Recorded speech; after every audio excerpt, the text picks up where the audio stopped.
Good morning my dear students. Shri Bhagwan Das तोदी PG महाविद्यालय की political science में आपका हार्दिक स्वागत है, अभिनंदन है। पॉलिटिकल साइंस की क्लासेस में अपन ने कौटिल्य को शुरू किया था और कौटिल्य के बारे में अपन ने बहुत सारी चीज़ों के बारे में अपन ने अध्ययन किया था, उनके जीवन परिचय को लेकर के, राजा के कार्य प्रणाली को लेकर के, और उसने जो राज्य का जो साप्तांग सिद्धांत बताया था अर्थात राज्य की जो प्रकृति बताई थी उनको लेकर के अपन ने प्रीवियस क्लासों के अंदर काफ़ी चर्चाएं की थी। आज अपन कौटिल्य महोदय के एक नए सिद्धांत के बारे में जानने का प्रयास करेंगे कि कौटिल्य ने परराष्ट्र नीति अर्थात एक राज्य का दूसरे राज्य के साथ जो संबंध है उसको लेकर के उन्होंने किस प्रकार के विचार व्यक्त किए हैं, उन पे आज अपन चर्चा करेंगे। तो मुख्य जो अपना जो आज का जो केंद्र बिंदु रहेगा वो है परराष्ट्र नीति। कौटिल्य की जो परराष्ट्र नीति है, जिसको अपन वर्तमान समय के अंदर अपन जो देखते हैं वो है विदेश नीति। इसी के आधार पे प्राचीन काल में भी आपने को ये चीजें जो थी उनके बारे में बहुत सारी जानकारियां मिलती हैं। परराष्ट्र नीति के संदर्भ में कौटिल्य ने दो सिद्धांत अपन बेसिकली अपन इसमें पढ़ते हैं। एक है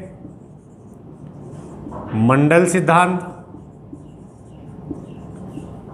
दूसरा है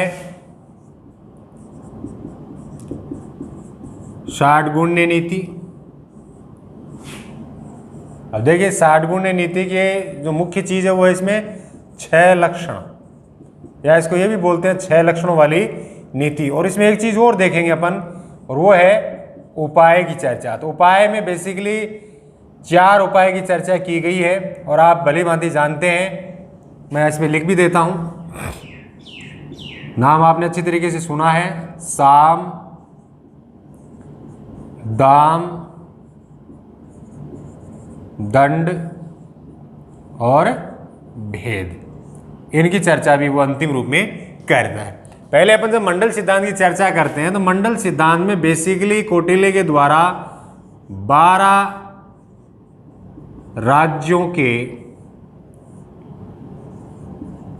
एक वर्त की चर्चा की गई है और यह बताने का प्रयास किया है कि एक राजा के दूसरे राजा के साथ किस प्रकार के संबंध जो है वो होने चाहिए, अर्थात किस प्रकार की जो कार्य प्रणाली है वो होनी चाहिए। अब देखिए अपन जब चर्चा करते हैं तो सबसे पहले अपन जब राज्य की बात करते हैं तो अपन मानते हैं कि राज्य को यहाँ पे अपन ने देखा भी था संप्रभु माना गया है। अब यहाँ क्या कहा जाता है कि ये कहा जाता है कि कोई भी राज्य अपने केवल और केवल आंतरिक रूप से ही संप्रभु नहीं है। प्रत्येक राज्य का प्रयास जो है वो अपने आंतरिक और बाह्य दोनों रूप में संप्रभु होने का होना चाहिए। तो जिसके लिए ये जो परराष्ट्र नीति है इसके द्वारा वह अपने विदेशी संबंधों का संचालन करता है, अर्थात ये सलाह दी गई है राजा को कि वह किस राज्य को अपना मित्र माने, किस राज्य को अपना शत्रु माने, जिसके आधार पे अपन मंडल सिद्धांत की चर्चा करते हैं। मंडल सिद्धांत में 12 राज्यों का जो एक समूह बताया गया, एक वर्त बताया गया है, इसमें कौन कौन से मित्र हो सकते हैं, कौन कौन से उसके शत्रु हो सकते हैं। और अंतर्राष्ट्रीय संबंधों की जो अपन चर्चा करते हैं तो ये होता है कि अंतर्राष्ट्रीय संबंधों में ना कोई स्थायी मित्र होता है ना कोई स्थायी शत्रु होता है। स्थायी होते हैं तो केवल और केवल स्थायी उसके राष्ट्रीय हित होते हैं। तो प्रत्येक राज्य का जो प्रयास होता है वो प्रयास होता है अपने राष्ट्रीय हितों की पूर्ति, राष्ट्रीय हितों की पूर्ति, इनको पूरा करना। इसके लिए ना कोई स्थायी मित्र है ना कोई स्थायी शत्रु है, क्योंकि समय के साथ मित्र और शत्रु है वो बनते रहते हैं, बिगड़ते रहते हैं। तो इस आधार पे परराष्ट्र नीति की अपन चर्चा करेंगे। तो सबसे पहले अपन देखेंगे मंडल सिद्धांत के अंदर जो 12 राज्यों का जो वर्त बताया गया है उसमें केंद्र में एक राज्य को रखा गया है जिसको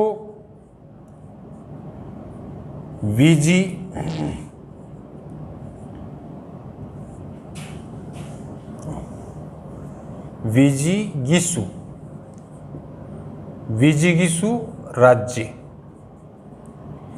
ये इस मंडल सिद्धांत का जो 12 राज्यों का जो वर्त बनेगा उसमें सबसे केंद्रीय स्थिति में क्या है, सबसे केंद्रीय स्थिति में। विजुगीसु का जो शाब्दिक अपन अर्थ लेते हैं वो होता है विजय की आशा रखने वाला। यानी कि ये जो मंडल सिद्धांत की जो रचना की गई है, मंडल सिद्धांत की रचना विजुगिसु राज्य को केंद्र में रख करके की गई है, क्योंकि ये एक केंद्रीय राज्य है और इसी के आधार पे ये राज्य अपने राष्ट्रीय हितों की जो पूर्ति करेगा तो वो अपने विदेश नीति का जो संचालन है, परराष्ट्र नीति तथा दूसरे राज्यों के साथ जो संबंध है वो किस प्रकार से बनाएगा, तो उसकी चर्चा अपन यहां पे करते हैं।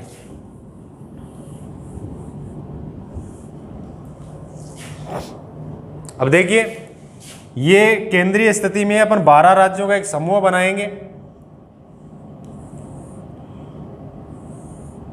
अब इसके जो सामने जो राज्य स्थित है इसको कौटिल्य ने नाम दिया है अरि का, और अरि का तात्पर्य होता है शत्रु। अरि का क्या तात्पर्य होता है? शत्रु। साथ साथ आप लिखते रहें, इसको बनाते रहें, क्योंकि ये चीजें एग्जाम में जब पूछी जाती हैं तो एग्जाम में बेसिकली आप जब परराष्ट्र नीति की विवेचना करते हैं कौटिल्य की, तो आपको ये मंडल सिद्धांत के जो 12 राज्यों का जो वर्ग है ये भी आपको बनाना पड़ेगा, क्योंकि इसी के आधार पे आप उन चीज़ों को एक्सप्लेन करेंगे कि विजुगिसु जो राज्य होता है वो किस प्रकार का राज्य होता है, उसकी जो लालसाएं होती हैं वो किस प्रकार की होती हैं, अरि राज्य होता है वो विजुगिसु राज्य की कौन सी सीमा पे स्थित होता है। तो इस प्रकार की जो अपन चर्चा करते हैं, तो ये सारी चर्चा आप इसको एक डायग्राम के माध्यम से अपने जो भी आंसर शीट आपके पास रहेगी उसमें इस तरीके से इसको एक्सप्लेन करना पड़ेगा। यहाँ कौटिल्य क्या कहता है कि केंद्र में जो राज्य है उसको विजुगिसु राज्य होता है, जो विजय की आशा रखता है, अर्थात विजय की आस जो है वो हमेशा बनी रहती है, वो हमेशा इस चीज के लिए लालायित रहता है कि अपने राज्य के सीमा क्षेत्र को कैसे बढ़ाया जाए। तो इसके लिए उसे सलाह दी गई है कि उसका जो मित्र और जो शत्रु है वो कौन कौन से राज्य हो सकते हैं। तो इसके लिए कौटिल्य ने क्या कहा है कि जो आपकी सीमा के ठीक आपके सामने जो स्थित है, सामने वाला जो राज्य है उसको कौटिल्य ने क्या कहा है? अरि का नाम दिया है, अर्थात ये आपका क्या है? शत्रु है। इसके बाद जो अरि है, अरि के आगे जो राज्य रहेगा, अब देखिए यहां ये इसका इन दोनों के बीच में संबंध किस प्रकार का है? शत्रु का संबंध है। अब यहां इसके और इसके बीच संबंध कैसा हो जाएगा? जब अपन ने इन दोनों के संबंधों की अपन ने जब चर्चा की विजुगिसु और अरि की, तो इनके बीच में अपन ने देखा कि ये दोनों आपस में शत्रु होते हैं। अब अगर अपन अरि के ठीक सीमा, इसके सामने की सीमा पे जो राज्य स्थित है, ये अरि का क्या हो जाएगा? शत्रु हो जाएगा। जो अपने शत्रु का शत्रु होगा वो अपना क्या हो जाएगा? इस विजुगिसु राज्य का इसके साथ संबंध कैसा हो जाएगा? मित्र का हो जाएगा। तो यहां ये क्या हो जाएगा? मित्र। अब आपको ये ध्यान ये रखना है कि ये मित्र है किसका? ये मित्र है किसका? तो ये जो मित्र है, ये मित्र यहां पे किसका है? विजुगिसु राज्य का मित्र है, नहीं कि अरि का, क्योंकि अरि के साथ इसके संबंध कैसे हैं? ये अरि की सीमा पे स्थित है, इसलिए जो राज्य सीमा पे स्थित है उसको कौटिल्य ने क्या नाम दिया है? शत्रु का नाम दिया है। तो ये इसका शत्रु होगा, जो शत्रु का शत्रु होगा वो अपना क्या हो जाएगा? मित्र हो जाएगा। तो यहां ये विजुगिसु राज्य का क्या हो गया? मित्र हो गया ऐसा। इसके बाद कौटिल्य क्या कहता है कि यहां इसकी सीमा पे जो राज्य स्थित है यहां पे, अब ये अपना मित्र है, अब अपने मित्र का इसकी सीमा पे स्थित है जो राज्य है वो इसका क्या हो गया? शत्रु हो गया। जो अपने मित्र का शत्रु होगा वो अरि का क्या हो जाएगा? मित्र हो जाएगा। तो यहां पर क्या नाम लिखेंगे? अरि मित्र। आ रही है कि बात समझ में? मैं जो बोल रहा हूं बात समझ में आ रही है ना, कि अरि है, अरि की सीमा पे स्थित है, वो अरि का शत्रु है, और शत्रु का शत्रु अपना क्या हो जाता है? मित्र हो जाता है।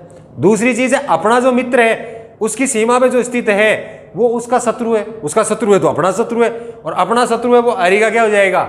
मित्र हो जाएगा साथ। तो इस प्रकार की चर्चा जो है यहाँ पे की गई, आप साथ साथ इसको बनाते रहे। इसके बाद देखिए अगली स्थिति, अब ये अरि का मित्र है।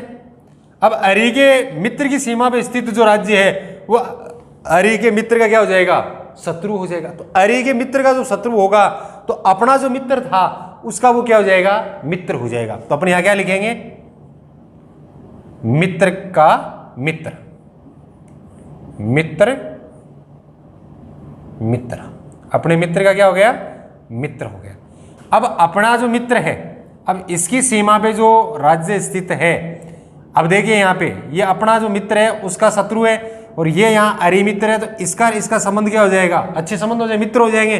तो यहाँ लिखेंगे अपन अरि मित्र, मित्र, अरि मित्र, मित्र। बहुत ही सिंपल है, आप अगर इसको समझने का प्रयास करें तो बहुत ही सिंपल है कि आपको केंद्र में सबसे पहले किसको रखा था, जो विजय की आशा रखता है, जिसको कौटिल्य ने क्या नाम दिया, विजुगीषु राज्य नाम दिया। इसके बाद विजुगीषु राज्य की सीमा, सामने की सीमा पे स्थित जो राज्य है वो इसका क्या है, कौटिल्य ने क्या कहा, शत्रु है, जिसको वो अरि कहकर संबोधित करता है। जो सीमा पे स्थित जो राज्य है उस वो अपना क्या हो गया, क्योंकि विजुगीषु वो अपने को मानना है, तो यहाँ अपना क्या हो गया, शत्रु हो गया, तो ये अरि लिख दिया। अरि की सीमा पे जो राज्य स्थित है वो अरि का तो क्या है, शत्रु है, तो शत्रु का जो शत्रु होगा वो अपना क्या हो जाएगा, मित्र हो जाएगा, तो अपन ने मित्र लिख दिया। अब अपने मित्र की सीमा पे जो राज्य है वो अपने मित्र का क्या है, शत्रु है, तो अपना जो शत्रु होगा वो अरि का क्या हो जाएगा, मित्र हो जाएगा, तो अपन ने क्या लिख दिया, अरि मित्र। क्योंकि संबंध जो अपन को बनाना है वो संबंध अपने को उनके पीछे वाले पे बनाना है। अरि का संबंध इसके साथ जोड़ना है, इसका संबंध इसके साथ जोड़ना है, इसका संबंध इसके साथ जोड़ना है। तो इस प्रकार संबंध देख करके उनका रिश्ता जो है वो अगले के साथ तय करना है और उसी के आधार पर इनका नामकरण करना है। तो ये अपना जो मित्र था, इसका जो शत्रु था वो अरि के साथ इसका संबंध क्या हो गया, मित्र का हो गया, तो ये अरि मित्र हो गया। अब अरि का जो मित्र था उसके सामने जो सीमा पर स्थित था वो अरि के मित्र का क्या हो गया, शत्रु हो गया। लेकिन अरि के मित्र के पीछे कौन है, अपना मित्र है, तो अपने मित्र का क्या हो गया, मित्र, तो अपने यहां लिख दिया मित्र का मित्र। अब अपने मित्र के मित्र का जो सामने का जो राज्य है वो उसका शत्रु है, तो ये इसके अरि मित्र के साथ इसके संबंध क्या हो जाएंगे, अच्छे होंगे, इसका मित्र होगा, तो अपने यहां पे नाम लिख दिया अरि मित्र, मित्र। अब देखिए, अब वो क्या कहता है, इसके अलावा कौटिल्य क्या कहता है, इसके अलावा उसकी जो पीठ के पीछे के जो राज्य है उनमें भी यही क्रम चलेगा, पीठ के पीछे जो क्रम है वो भी यही चलेगा और इसी आधार पे वो उसको संबोधित करता रहेगा। अब देखिए, अपन जब चर्चा करते हैं इसके यहाँ पे विजुगीषु की, ये तो सामने की क्षेत्र था, ये तो सामने का हिस्सा था, अब ये हिस्सा है पीठ और ये है सामने। तो सामने की स्थिति तो अपन ने देख लिया, यहाँ पे एक राज्य तो ये हो गया, दूसरा ये हो गया, तीसरा ये हो गया, चौथा ये हो गया, पांचवा ये हो गया, छठा ये हो गया। यानी विजुगीषु की सीमा के सामने अपन ने 5 देख लिए, 1 2 3 4 और 5। अब पीठ के पीछे देखते हैं, पीठ के पीछे जो है वो क्या है, सामने भी शत्रु है तो पीठ के पीछे भी शत्रु है। पीठ के शत्रु को वो नाम क्या देता है वो देखना आपको,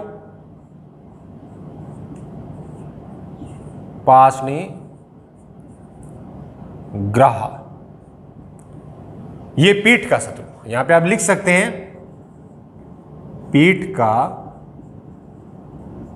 शत्रु। अब ये संबंध जो है इन दोनों के बीच चल रहा है, ये संबंध किसके बीच चल रहा है, इन दोनों के बीच चल रहा है, इस विजुगीषु के, तो ये पीठ का शत्रु हो गया। इसके बाद आता है, उसको नाम दिया है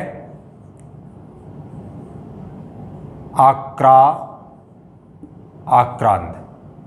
अब ये हो गया पीठ का मित्र, क्या हो गया, पीठ का मित्र। अब इसके बाद जो आएगा वो अपना जो मित्र है इसका क्या हो जाएगा, शत्रु हो जाएगा। तो यहां इन दोनों के बीच में क्या हो जाएगा, अच्छे संबंध होंगे, ये दोनों मित्र होंगे, तो इसको नाम दिया है पाशना ग्रहसार। ये पीठ के शत्रु का मित्र है। इसके बाद नेक्स्ट, अब नेक्स्ट बनाते हैं, तो ये जो है ये अपने शत्रु का मित्र है, तो यहां इस शत्रु के मित्र की सीमा के सामने जो राज्य स्थित होगा वो अपना क्या हो जाएगा, आक्रांता के साथ इसके संबंध क्या हो जाएंगे, अच्छे हो जाएंगे, ये इसके मित्र हो जाएगा ये, और ये यहाँ पे ये आपस में मित्र हो जाएंगे। तो यहाँ इनकी जगह पर लिखते हैं तो आक्रांत सार, ये अपना पीठ का मित्र का मित्र हो जाएगा। तो इस प्रकार यहाँ 7, 8, 9 और 10। अब कौटिल्य क्या कहता है, विजुगीषु राज्य और जो राज्य है, इनकी सीमाओं पे एक राज्य होता है, इनकी सीमाओं पे, दोनों की सीमाओं के बीच में एक राज्य होता है और वो मध्यस्थता की स्थिति में होता है। उसको नाम दिया है मध्यम। क्या नाम दिया है? मध्यम राज्य। ये विजुगीषु राज्य और अरि राज्य है जो है, उन दोनों की सीमाएं जो है वो इसके साथ लगती हैं। इसके बाद कहता है कि ये इसकी स्थिति जो होगी वो 11वें नंबर के राज्य की होगी। इसके बाद वो एक उदासीन राज्य की ओर श्रेणी रखता है जो अंत में स्थित होता है। ये शक्तिशाली तो होते हैं दोनों, मध्यम और ये दोनों शक्तिशाली होते हैं, लेकिन आवश्यकता पड़ने पर ही अपनी शक्ति का प्रयोग करते हैं। बाकी इनके बीच में किस प्रकार का संबंध है, इन्हें किसी प्रकार का कोई सरोकार नहीं है। तो ये उदासीन है, ये अंत में भी हो सकता है, कहीं पर भी हो सकता है, लेकिन एक राज्य की जो स्थिति होती है वो उदासीन रूप में मान करके चलता है। तो ये हो गया 12वां राज्य। तो अब आप देख सकते हैं, आप जब मंडल सिद्धांत की जब विवेचना करते हैं तो मंडल सिद्धांत को आप किस प्रकार से एक्सप्लेन करेंगे। तो मैंने आपको बता दिया कि मंडल सिद्धांत है वो 12 राज्यों का एक वर्त होता है और उसी के आधार पे वह परराष्ट्र नीति अर्थात 2 राज्यों के मध्य किस प्रकार के संबंध होते हैं, वो अपनी विदेश नीति का किस प्रकार से संचालन करते हैं। और उनके लिए कौटिल्य किस प्रकार की सलाह देता है कि एक राजा को जो विजय की लालसा रखता है उसे किसको तो अपना मित्र मानना चाहिए और किसको अपना शत्रु मानना चाहिए। तो उसकी जो चर्चा करता है तो उसके आधार पर वो इस प्रकार से वर्त बना करके समझाने का प्रयास करता है कि जो केंद्रीय जो स्थिति होती है जिस राज्य की, जो विजय की आशा रखता है, लालसा रखता है, उसे वह विजिगीषु राज्य का नाम देता है और उसकी सीमा के ठीक सामने स्थित जो राज्य है उसको वह उसका शत्रु मानता है, स्थायी शत्रु के तौर पे उसको देखता है और उसे वह अरि कहता है। अरि की सीमा पे जो स्थित राज्य है वो राज्य अरि का शत्रु है और कहा जाता है कि शत्रु का शत्रु अपना क्या हो जाता है, मित्र हो जाता है। तो यहां इन दोनों के जो संबंध है वो शत्रु के हैं, लेकिन इसका संबंध यहां आकर के विजुगीषु राज्य के साथ कैसा हो जाएगा, अच्छा हो जाएगा, ये इसका मित्र बन जाएगा। इसी प्रकार से इन 12 राज्यों का जो वर्त है वो बनता है। पीठ के पीछे भी यही चीज चलती है। नाम आपको केवल इतने ध्यान में रखना है, एक तो विजुगीषु राज्य, एक अरि राज्य, बाकी आगे के जो चार्ट है उसमें अरि मित्र यही चीजें चलती हैं। और पीठ के पीछे जब चर्चा करते हैं तो उसमें भी 2 नाम है, पाशनिग्रह और आक्रांता। तो 2 और 2 4 नाम आपको याद करने। 4 नाम के आधार पे आपको 12 राज्यों का एक वर्त दिखाई देगा और ये वर्त जब आप कॉपी में बनाएंगे, उनको एक्सप्लेन करेंगे तो निश्चित तौर से आपका जो आंसर होगा वो प्रभावशाली होगा। और जब आप इस प्रकार चार्ट बना करके इन चीज़ों को समझने का प्रयास करते हैं तो आप कभी भी ये चीज़ें आपके दिमाग से कभी भी स्लिप नहीं होंगी। तो हमेशा तैयारी करते समय इन चीज़ों का विशेष ध्यान आपको रखना चाहिए। तो ये तो था इसका मंडल सिद्धांत। अब अपन चर्चा करते हैं इसकी 60 गुण्य नीति यथार्थ, जो उसने जो 6 लक्षण बताए हैं उनकी भी अपन चर्चा करते हैं और उसकी सलाह भी वो राजा को देता है कि समय समय पे उसे उन चीज़ों का प्रयोग भी उसे करना चाहिए। तो अब अपन उनकी चर्चा कर लेते हैं थोड़ी।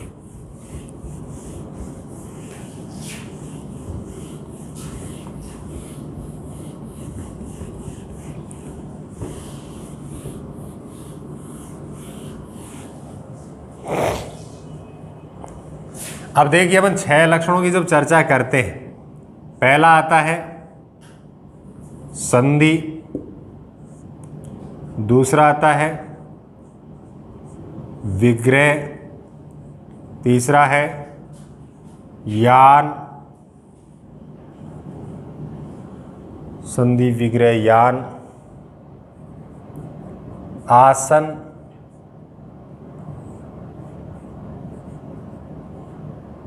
संश्रय और एक होता है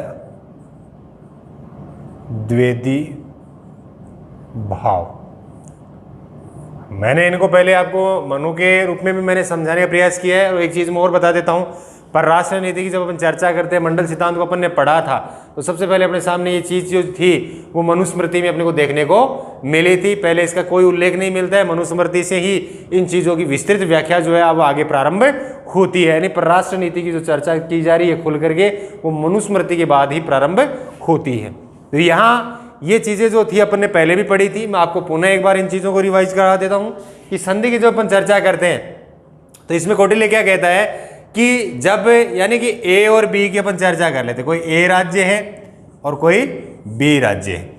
अब ए राज्य है और इनके बीच में मान लीजिए कोई सी राज्य है, डी राज्य, किसी प्रकार के राज्य हो सकते हैं। तो अब देखिए ए और बी के बीच में अगर किसी प्रकार का संघर्ष उत्पन्न हो गया और यहाँ पे ए अपने आप को कमजोर समझता है बी के मुकाबले, उसे महसूस होता है, उसे ये लगता है कि बी की जो शक्तियां हैं वो मेरे से ज्यादा है और उनके साथ अगर मैं आक्रमण करूंगा तो निश्चित तौर से मेरी पराजय हो सकती है। तो ऐसी स्थिति में कौटिल्य क्या कहता है कि युद्ध करने की बजाय इस ए को बी के साथ क्या कर लेनी चाहिए, संधि कर लेनी चाहिए। तो ये अवसर, समय और परिस्थितियों को ध्यान में रख करके इन चीजों की सलाह देता है। तो परिस्थितियों को ध्यान में रख करके उस राज्य को अपने से शक्तिशाली राज्य के साथ क्या कर लेनी चाहिए, संधि कर लेनी चाहिए। अब दूसरी चीज आती है विग्रह। विग्रह का अर्थ अपन युद्ध में भी ले सकते हैं, युद्ध की भी इसमें चर्चा हो जाती है। अब इसमें क्या कहता है कि संधि तो कर ली, लेकिन इसके साथ साथ अब अपने को यहां अपनी शक्तियों को धीरे धीरे क्या करना है, बढ़ाना है, उसमें निरंतर वृद्धि करनी है। और जब आपकी शक्तियों में वृद्धि हो जाए तो आप उस संधि को क्या कर सकते हो, तोड़ सकते हो। और संधि जब टूटेगी तो निश्चित तौर से उनके बीच में क्या होगा, युद्ध होगा। तो ऐसी स्थिति में वहां संधि को टूटते ही संधि का क्या हो गया है, विग्रह हो गया है। और विग्रह हो गया है तो वहां युद्ध जैसी स्थिति उत्पन्न हो जाती है। ये स्थिति तब आनी चाहिए कि इसके लिए पहले वो अपनी शक्ति में निरंतर क्या करे, वृद्धि करे। इसके बाद आता है यान। यान का अर्थ होता है चढ़ाई। अब देखिए इसमें वो क्या कहता है कि अपनी शक्तियों में निरंतर वृद्धि करते हुए, और जब आपको ये लगता रहे कि सामने जिसके साथ मैंने युद्ध की स्थितियां, ऐसा वातावरण जब बना है तो निश्चित तौर से मैं उस पर विजय प्राप्त कर सकता हूं, तो वहां उसे उस पर आक्रमण कर देना चाहिए। वास्तविक आक्रमण की चर्चा की जा रही है, वो होता है यान। इसके बाद होता है आसन। आसन को अपन उस पे प्रकार से भी रख सकते हैं, इसमें जो तटस्थता की नीति आती है,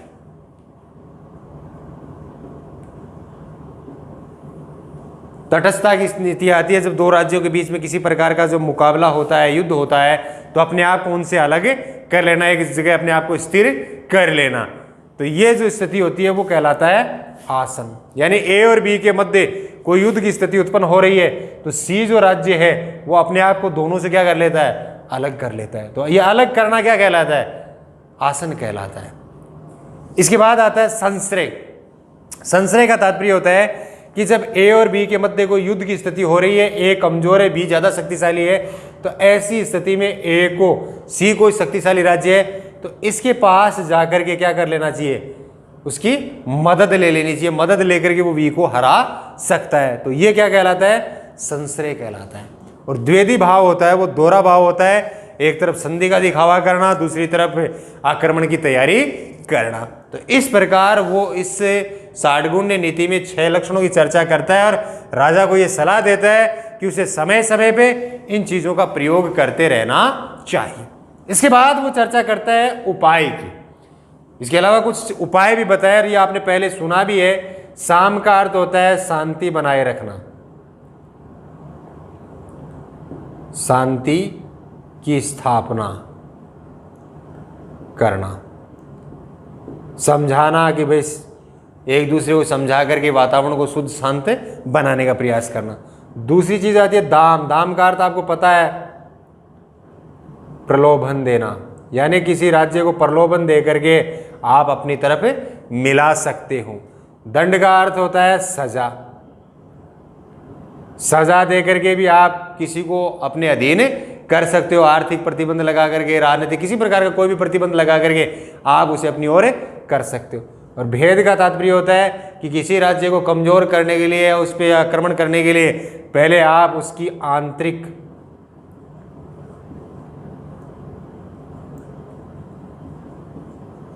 जानकारियां प्राप्त कीजिए और उसके बाद उस पर आक्रमण कीजिए। तो कुल मिलाकर के कौटिल्य के द्वारा परराष्ट्र नीति में जो जिन 3 चीजों की अपन चर्चा करते हैं, मंडल सिद्धांत, साठगुण्य नीति और उपाय, उसकी यही व्याख्या आपको एग्जाम में जब सवाल पूछा जाए आपसे कि यहाँ पे ऐसे जैसे आ जाए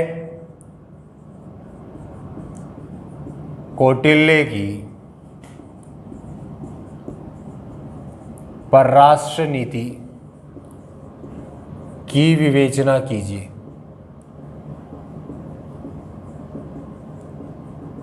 ये 20 अंक का सवाल आ जाए तो ऐसी स्थिति में आपको पहले मंडल सिद्धांत, उसके बाद साठगुण्य नीति और उपाय, इन सब की व्याख्या जो है, हल्की हल्की जानकारियां जो है वो आपको वहां पे करनी है। या परराष्ट्र नीति न दे करके आपको केवल और केवल यहां पे ये भी दे सकता है मंडल सिद्धांत, छोटा सवाल बना दिया जाए, तब आपको केवल और केवल मंडल सिद्धांत की चर्चा करनी है और 12 राज्यों का वर्त बना करके आपको उनको समझाने का प्रयास करना है। तो आज की इस क्लास में अपन ने देखा कि कौटिल्य महोदय ने परराष्ट्र नीति के बारे में किस प्रकार के विचार व्यक्त किए, अर्थात एक राज्य को दूसरे राज्य के साथ अपने संबंधों का संचालन करने के लिए किस प्रकार की नीति का अनुसरण करना चाहिए। ये नीति आज भी बनती है, आज भी चलते हैं और उसको अपन विदेश नीति के नाम से देखते हैं।